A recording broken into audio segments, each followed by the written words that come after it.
네, 오늘 제목은 바울의 한계를 넘어 일하시는 하나님, 바울의 한계를 넘어 일하시는 하나님이라는 제목으로 말씀을 같이 생각해 보도록 하겠습니다. 지난주에 우리가 살펴본 것처럼 고린도 도시에 들어와서 이제 생계를 위해서 천막 만드는 일을 찾았던 바울이 누구를 만나죠? 아굴라 부부를 만나게 됩니다. 그리고 함께 천막 만드는 일을 하면서 바울은 안식일이 되면 회당에 나아가 복음을 전했습니다. 그리고 이렇게 생계를 위해서 만나게 되었던 이 아굴라 부부와 바울은 서로에게 있어서 아주 귀한 동역자가 되었습니다. 그래서 고린도 교회뿐만 아니라 이 뒤에 우리가 살펴보게 될 에베소 교회 그리고 로마까지 함께 서로의 목숨을 걸고 함께하는 그런 동역자의 삶을 살아가게 됩니다. 처음 만나는 것은 생계를 위한 것으로 만나는 것이 시작이었지만 그 만남을 통해서 유럽의 복음이 전해지고 교회가 세워지는 일들이 일어나게 된 겁니다. 그런데 이 만남이, 이 모든 일의 시작이 언제부터였습니까? 바울이 전도 여행을 떠나기 전부터, 아니 훨씬 그 이전부터 하나님께서는 이 만남을 이루어 가고 계셨다라는 겁니다. 그러니 지금 우리 눈에 보이지 않는다고 해서 하나님의 일하심이 멈춘 것이 아니라고 말씀드렸죠. 우리의 시간이나 생각이나 그 모든 것을 넘어서 일하시는 하나님의 능력은 오늘도 우리 하나님의 백성을 지키시고 함께 하십니다. 이것이 우리의 믿음이어야 한다 라고 지난주에 말씀을 드렸고 우리가 생각을 해봤습니다. 자, 오늘은 이렇게 아굴라 부부를 만나고 난 다음에 고린도에서 살아가던 바울의 사역이 어떻게 진행되어져 가고 있는가 하는 그 사역적인 부분에 대해서 우리가 같이 좀 살펴보려고 합니다. 오늘 5절 말씀입니다. 실라와 디모데가 마게도니아로부터 내려오매 바울이 하나님의 말씀에 붙잡혀 유대인들에게 예수는 그리스도라 밝히 증언했다. 5절 말씀을 보면 앞에 있었던 4절과 뭔가 좀 다르다라는 느낌을 가질 수 있으실 거예요. 4절을 보면 평상시에는 생계를 위해 천막 만드는 일을 하다가 안식일이 돼서야 비로소 복음을 전하는 사도 바울의 모습이 보여지고 있는데 5절에 와서는 원래의 사도 바울의 모습, 그러니까 복음에 헌신하고 있는, 전념하고 있는 그런 사도 바울의 모습을 우리가 볼 수 있게 됩니다. 또 5절 이후에 이어지는 6절을 봐도 사도 바울이 원래 그랬던 것처럼 유대인들에게 비난을 당하는 모습이 보여지고요. 또 12절에 가면은 법정에 서서 고소를 당하는 그런 모습도 그려지고 있습니다. 그러니까 말씀을 좀 보면 4절까지는 사도 바울의 모습이 좀 소극적인 복음 전도의 모습이었다면 5절부터는 적극적인 모습의 바울을 볼 수 있게 됩니다. 5절을 기준으로 사도 바울의 모습이 달라지는 거죠. 자, 그러면 왜 5절을 기준으로 사도 바울의 모습이 이렇게 달라지게 되었을까요? 그 이유는 5절에 기록되고 있는 것처럼 누가 바울에게 왔다고요? 실라와 디모데가 바울에게 왔기 때문이었습니다. 실라와 디모데가 바울에게 왔다. 그럼 그게 왜 바울의 삶에 변화가 일어나는 계기가 되었을까요? 이 내용이 오늘 우리가 읽은 사도행전에는 기록되고 있지 않지만 고린도 후서를 보면 우리가 좀 알 수 있어요. 고린도 후서 11장 9절 말씀입니다. 고린도 후서 11장 9절입니다. 또 내가 너희와 함께 있을 때 비용이 부족하였으되 아무에게도 누를 끼치지 아니하였음은 마게도냐에서 온 형제들이 나의 부족한 것을 보충하였음이라. 내가 모든 일에 너희에게 폐를 끼치지 않기 위하여 스스로 조심하였고 또 조심하리라. 고린도 후서니까 고린도 도시에 있을 때 바울의 이야기라는 것을 우리가 알 수 있죠. 그런데 그때 바울이 뭐가 부족했다라고 해요? 비용이 부족했대요. 비용, 뭐가 부족한 거예요? 돈이 부족한 거예요. 사는 게 힘들었다라는 거죠. 그런데 그때 누가 왔습니까? 마게도니아에서 형제들이 왔어요. 그 사람들이 누굴까요? 실라와 디모데입니다. 실라와 디모데가 부족한 것을 보충해 주었다라는 거예요. 그러니까 이 말은 데살로니가와 베레아에 있던 형제들이 헌금을 모아서 실라와 디모데의 편에 보내주었는데 그것을 가지고 바울이 이제 받게 되어서 내가 쓸 수 있게 되었다라는 것을 이야기하고 있는 거예요. 그 액수가 얼마였는지는 알 수 없지만 천막 만드는 일을 하면서 안식일에 겨우 복음을 전하던 바울에게는 이 헌금이 아주 큰 도움이 되었을 겁니다. 그리고 그 헌금으로 인해 이제 바울은 전적으로 복음을 전하는 것에 전념할 수 있었던 겁니다. 요즘은 목사님들 중에 사역하는 것과 일하는 것을 병행하시는 분들이 많이 있습니다. 사역에만 헌신하면 좋겠지만 바울처럼 생계를 위해 일을 해야 하는 상황이 있기 때문입니다. 그런데 이 일과 사역을 병행하다 보면 자연히 어느 한쪽이 약해질 수밖에 없는 게 사실이고요. 때로는 사역보다 그 일에 더 집중하는 목사님들도 보게 됩니다. 그래서 작은 교회 목사님들은 이걸 지켜나가는 것이 참 어려운 것 같습니다. 그런데 목회자들에게 있어서 이 사역인이냐 일이냐 이것보다 더 큰 문제는 이 헌금이 어떤 것인가 하는 것에 대한 생각이 무뎌진다는 데 있습니다. 내가 사역을 했으니까 그에 대한 당연한 대가로 마치 월급을 받는 것처럼 생각을 하게 되기도 하고요. 그러다 보니 더 많은 수고를 하면 더 많이 받아야 하고 더 큰 교회를 하면 더 많이 받아야 된다라는 대가로 생각을 하다 보니 목사님들이 은퇴하면서 돈을 더 달라, 또 교회는 아니 못 준다, 이렇게 싸우는 일들이 일어나는 겁니다. 성도들이 한 달 동안 정말 수고하고 욕을 먹어가면서 그렇게 땀 흘려 번 것을 하나님께 드린 것이라는 생각이 어느 순간 무뎌지게 되니까 교회 재정을 마치 자기 것인 양 그렇게 쓰게 되는 겁니다. 바울이 실라와 디모데를 통해서 받게 된 헌금으로 다시 사역에 집중할 수 있게 된 것은 돈이라는 외부적인 환경의 변화도 있었지만 그보다 더 중요한 것은 그것을 통해 사도 바울은 헌금을 보낸 그 성도들의 마음이 어떤지를 알 수 있었기 때문입니다. 마게도냐에서 헌금을 보낸 성도들은 이제 막 복음을 믿은 사람들입니다. 데살로니가 성도든 베레아 성도든 그들 모두는 다 초신자들이었는데 그들이 바울을 사랑하는 마음으로 또 복음을 전하는 것에 함께하고 싶은 마음으로 헌금을 보냈다. 이 사실, 이 마음이 바울에게는 큰 힘이 되었던 겁니다. 내가 힘들고 어려운 시간들을 보내왔지만 이게 헛것이 아니었구나 하는 것을 알게 된 그 시간부터 바울에게는 더 힘이 났던 것이라 생각합니다. 그래서 어떤 관계든 마음을 전하는 것은 아주 중요합니다. 부부 사이에서도 서로의 마음을 전하지 않으면 마음을 알 수가 없죠. 그래서 관계가 깨어집니다. 교회나 성도들도 마찬가지입니다. 당신이 혼자라는 것을 서로 말해주고 당신이 혼자가 아니라는 것을 서로 말해주고 마음을 전달하는 그런 관계가 이루어질 때 우리의 삶이 좀 덜 힘들고요. 덜 지치고 더 힘을 낼 수 있기 때문입니다. 바라기는 우리의 모습이 좀 그랬으면 좋겠습니다. 우리의 마음을 좀 전하고 힘을 전해주는 그런 모습이 우리 교회 안에 있기를 간절히 소망합니다. 그러면 바울이 이제 이렇게 힘을 얻어서 사역의 모습이 달라진 이유가 실라와 디모데가 가져온 그 헌금 때문이고 그 마음을 알았기 때문이다. 이게 전부였을까요? 바울의 힘을 얻은 이유가.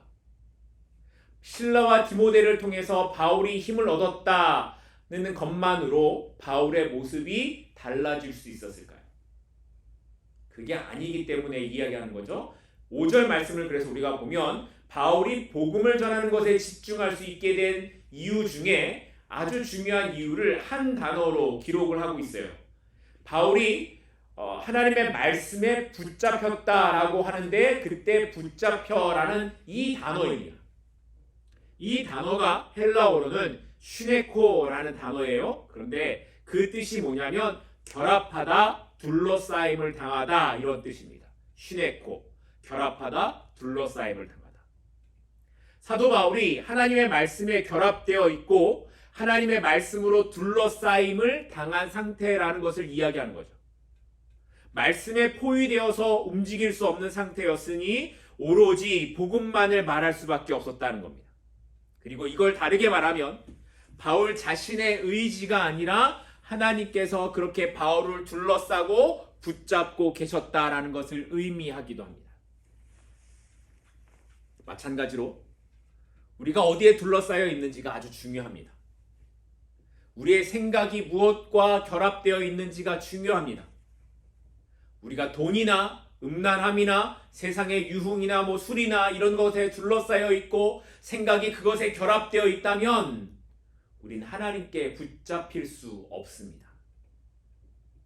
우리에게 십자가의 은혜, 말씀의 능력이 둘러싸여 있기를 소망합니다. 예수 그리스도의 복음만이 우리의 소망이 됨을 늘 고백하시고 예수 그리스도의 은혜만이 나를 살게 한다. 이 고백이 우리의 삶에 늘 있기를 소망합니다. 그리고 그런 사람은 예수 그리스도로 인해 어떠한 중에서도 기뻐할 수 있게 됩니다. 2015년도에 별세한 도널드 키오라는 사람이 있습니다. 도널드 키오. 잘 모르시죠, 이 사람이 누군지. 그런데 아마 이 말은 아실 거예요. 내 몸에 피는 콜라다. 내 피를 빼고 콜라를 넣어도 좋다. 자, 그러면 이 사람이 누구겠습니까? 코카콜라 사장이겠죠. 네. 전 코카콜라 사장입니다. 이 도널드 키오는 그는 코카콜라만 생각하면 자다가 깨도 즐겁다라고 말했다고 합니다. 그의 마음에 있어서 소원은 언제나 콜라였습니다. 그러면 성도에게 있어서 소원은 뭘까요? 성도에게 있어서 소원은 예수 그리스도여야 할 겁니다. 주님만 생각하다가 자다가 깨도 즐겁고 주님만 내 마음의 소원이고 중심이 되는 그런 인생이 바로 하나님께 붙잡힌 인생이라는 겁니다. 주님과 결합된 인생, 말씀에 붙잡힌 인생을 우리 함께 살아가십시다. 말씀이 나를 둘러서 세상의 어떤 유혹에도 넘어지지 않는 그런 인생을 살아가는 저와 여러분이 되기를 소망합니다. 자, 그런데 이렇게 힘을 내서 복음을 전한 사도 바울 앞에 그럼 어떤 결과가 나타났는가도 되게 중요하겠죠. 힘을 내서 열심히 복음을 전했어요. 좋은 결과가 나타나면 좋겠죠. 자, 어떤 결과가 나타났을까? 6절입니다. 오늘 본문. 그들이 대적하여 비방하거늘 바울이 옷을 털면서 이르되 너희 피가 너희 머리로 돌아갈 것이요 나는 깨끗하니라. 이후에는 이방인에게로 가리라 하고. 이렇게 복음을 전했는데 복음에 대해 반응하는 유대인들의 모습이 어땠습니까? 늘 그렇듯이 대적하고 비방하는 사람들이 있었다는 겁니다. 아덴이나 고린도나 유대인들의 모습은 늘 그랬습니다. 그런데 이런 유대인들의 모습에 반응하는 사도 바울의 모습이 전에 우리가 살펴봤던 아덴과는 좀 달라요. 이번에는 아덴과는 다르게 그 결과에 대해 뭐라고 말합니까? 그 결과는 너희들이 받을 것이다. 나는 이제 이방인들에게 가겠다. 이렇게 외쳐요. 그러면서 어떻게 행동했다고요? 옷을 털었습니다. 이 옷을 털었다라는 모습은 예수님께서 제자들에게 하셨던 말씀인데요. 마가복음 6장 11절 말씀을 보면 예수님께서 제자들을 보내시면서 누구든지 너희 말을 듣지 않고 영접하지 않으면 너희 발에 먼지를 털어서 그게 증거가 되게 해라. 이렇게 말씀하셨어요. 그러니까 먼지를 털어낸다라는 것은 이제 너희들의 죄의 결과가 나와 상관없다라는 것을 증거로 보여주는 행동이었다는 겁니다.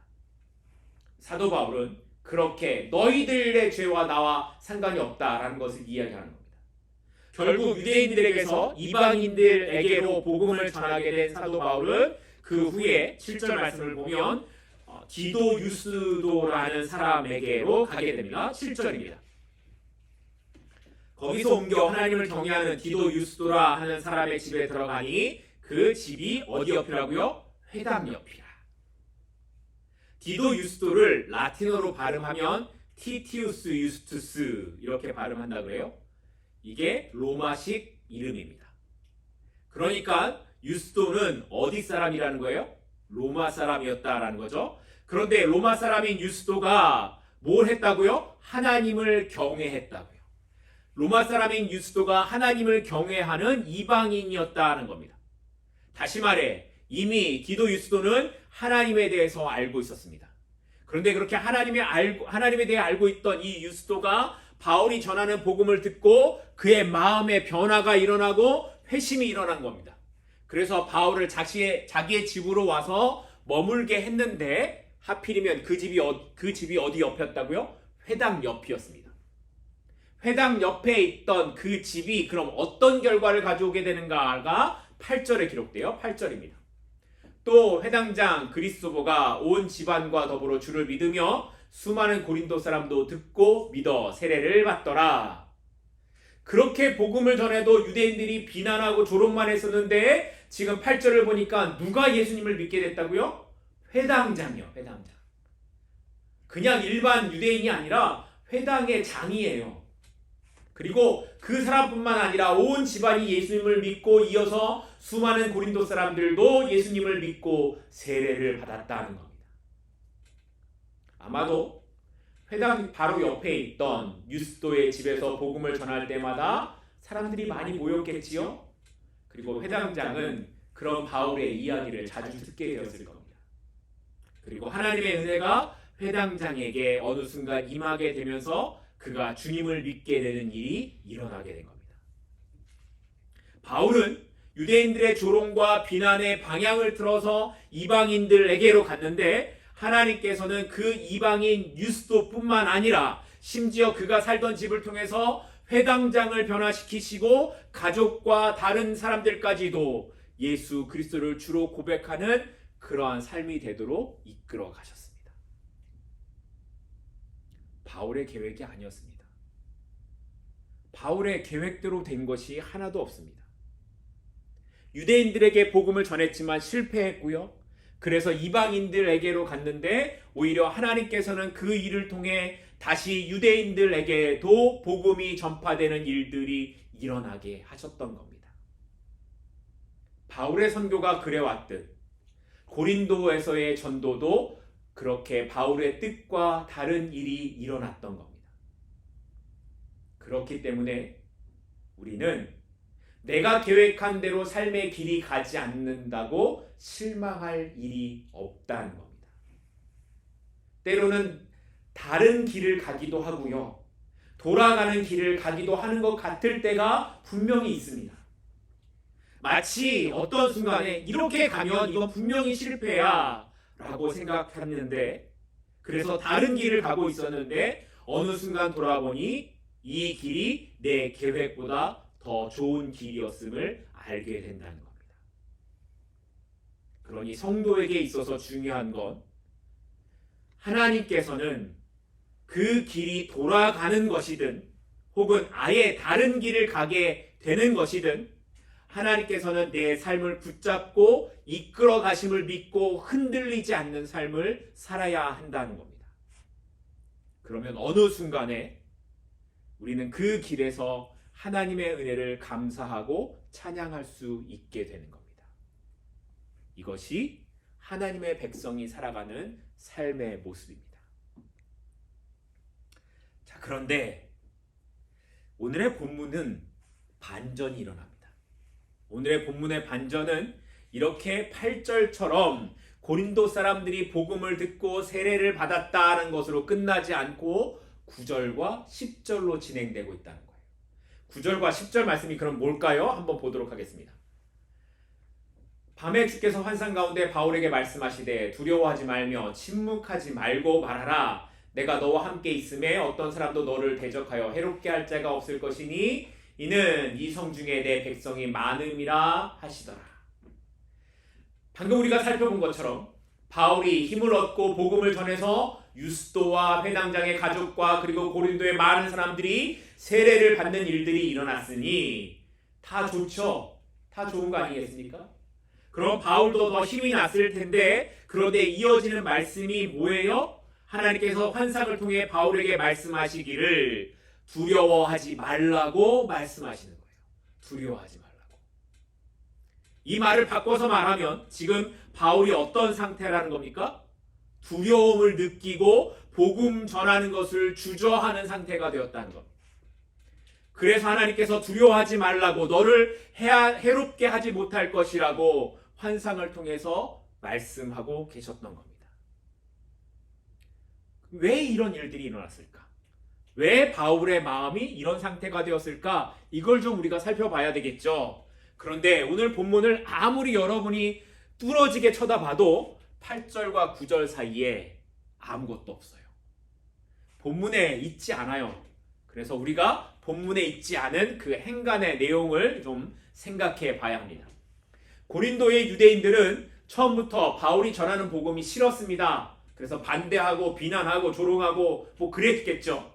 그런데 유스도의 집에서 시작된 이 복음의 물결이 누구에게 전해져요? 회당장에게 전해지고 고린도의 여러 사람들이 세례를 받고 막 변화되는 일들이 일어나게 되는 겁니다. 그러니 이걸 누가 참을 수 없어요? 유대인들이 참을 수 없는 거죠.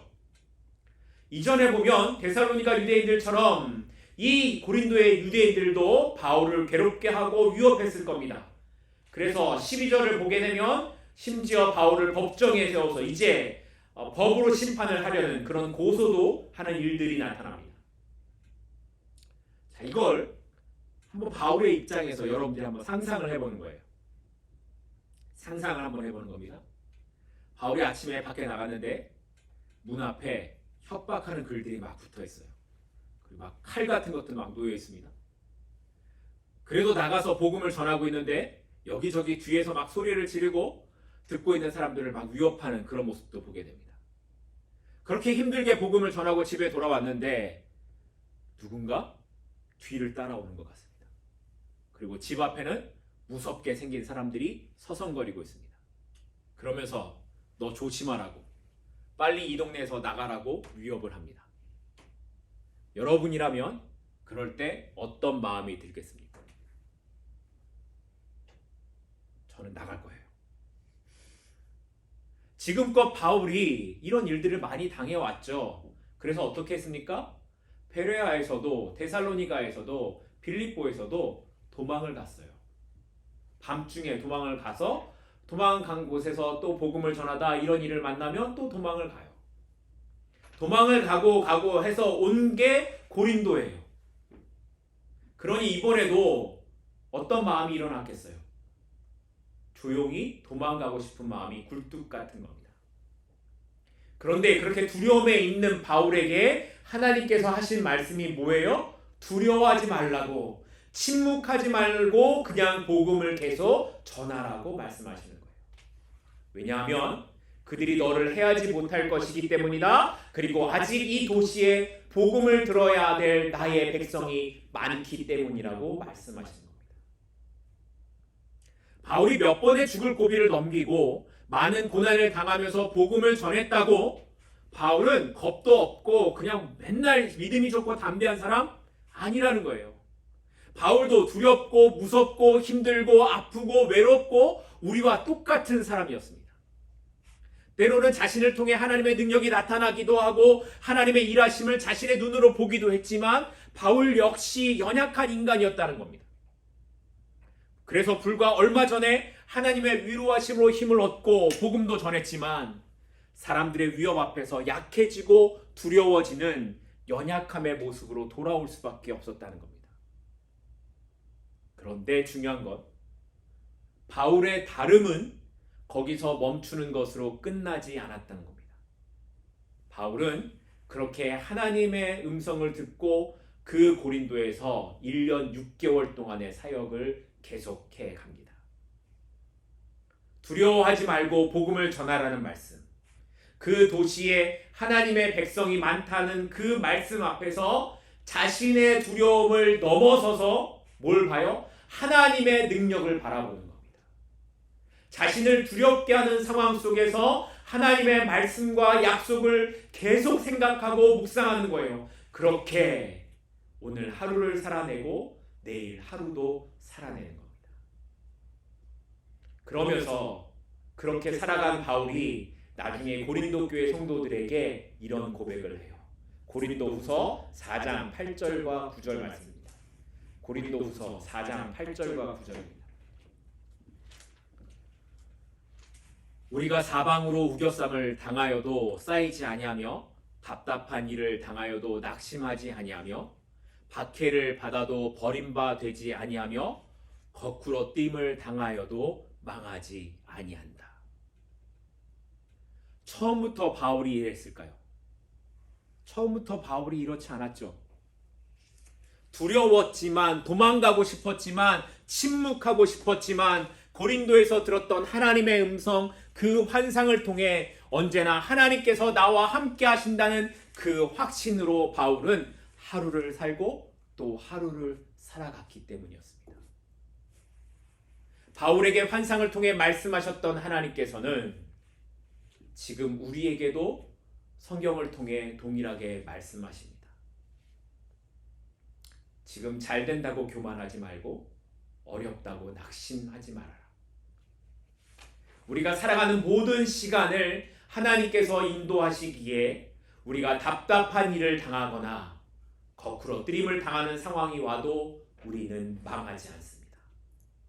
왜냐하면 오늘도 우리의 삶은 주의 은혜 가운데 살아가고 있기 때문입니다. 바울을 사도 바울 되게 일하신 하나님의 그 능력이 오늘도 나와 함께 하심을 믿으십시다. 나의 한계를 넘어 일하시는 하나님, 나의 연약함을 넘어 일하시는 하나님을 바라보시고 오늘도 내일도 내가 그 능력과 은혜 가운데 살아가고 있음을 고백하는 저와 여러분이 되기를 간절히 축복하고 소망합니다. 기도하겠습니다.